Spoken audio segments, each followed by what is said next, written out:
Welcome to Roast Girl Reviews. As you can see, I have my hair cut and I have earrings. As such, I think it is kind of appropriate for me to finally get to the review of Yona of the Dawn. And I reviewed this anime a little while back on the blog, but I have yet to record a video version of it, so here we go. Yeah. I just really like these earrings, because they look like Yona's earrings and that makes me happy. Yona is the princess of a land called Kokoa, and she is the perfect image of pampered royalty, and she's only interested in two things.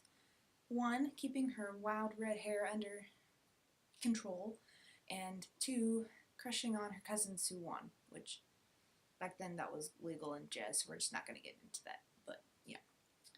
So when Suwon comes to visit for her 16th birthday party, she tries to get the king to let her marry him, because, she likes him. He's, been nice to her. They've been friends for a while, like childhood friends. She thinks he might be, a good person to rule the country. And the king's like, you know what, let's just not go there. Her plans drastically change when Suwon murders the king to get the throne, and Yona has to flee the castle with her bodyguard Hawk.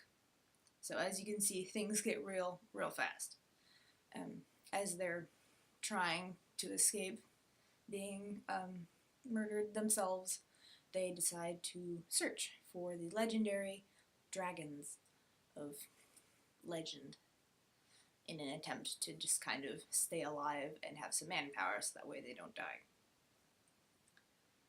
That's the basic premise. Obviously it gets a little bit more intricate. I don't know. Yeah. I really liked Yona's character arc. She starts out a spoiled princess, but soon figures out that in order to survive, she needs to move beyond her grief and learn to do things for herself. Even though her father detested weapons, Yona convinces Hawk to teach her how to use a bow and arrow so she can defend herself. Not that Hawk is an incompetent bodyguard. He is known throughout the land as the Thunder Beast because of his lightning-fast speed and tremendous power. Hawk grew up with Yona and Suwon, and while he feels a duty to the former king to protect Yona, he also cares about her. Suwon betrayed his closest friends when he killed Yona's father. He is an interesting character because, while he may be a better ruler than the previous king, the way he went about gaining the throne was wrong. I thought overall, the characters in the show were really well written and made the show enjoyable to watch. As I explained in the general setup, the show starts out with a bit of a bang, but then after that, the next few episodes are a little bit slow. However, once Yona gets her act together, the pacing picks up, thankfully, and the characters really drive the plot of the show. And besides the pacing at the beginning, that's a little bit slow, I really enjoyed the show as a whole, and unfortunately that's not long enough to get into some of the later arcs of the story, so I'm kind of hoping for a second season, even though I don't know if that's going to happen or not, because it's been a couple years since the show came out. But speaking of which, the ending is somewhat open-ended. I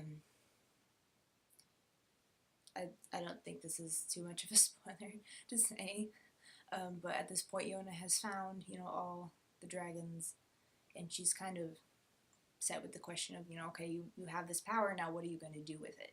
Are you going to try and take back the throne? Are you going to just go off on your own and do just your own little thing? Or what are you going to do?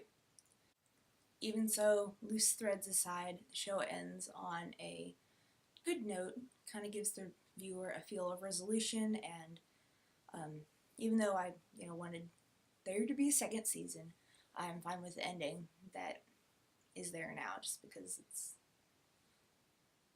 it's a good ending, and it feels like an ending, and it doesn't. For the most part, the show is pretty clean. It deals with a few kind of tough topics, such as poverty and slavery. Also, there's some violence going on, so the art for this anime is bright and full of color, and it goes for a little bit more of a cartoonish look rather than trying to be a little bit more realistic. The soundtrack is also really good. It is full of traditional sounds and beautiful music. Also, I really enjoyed the second opening for the show. I just really liked it. It's one of my all-time faves.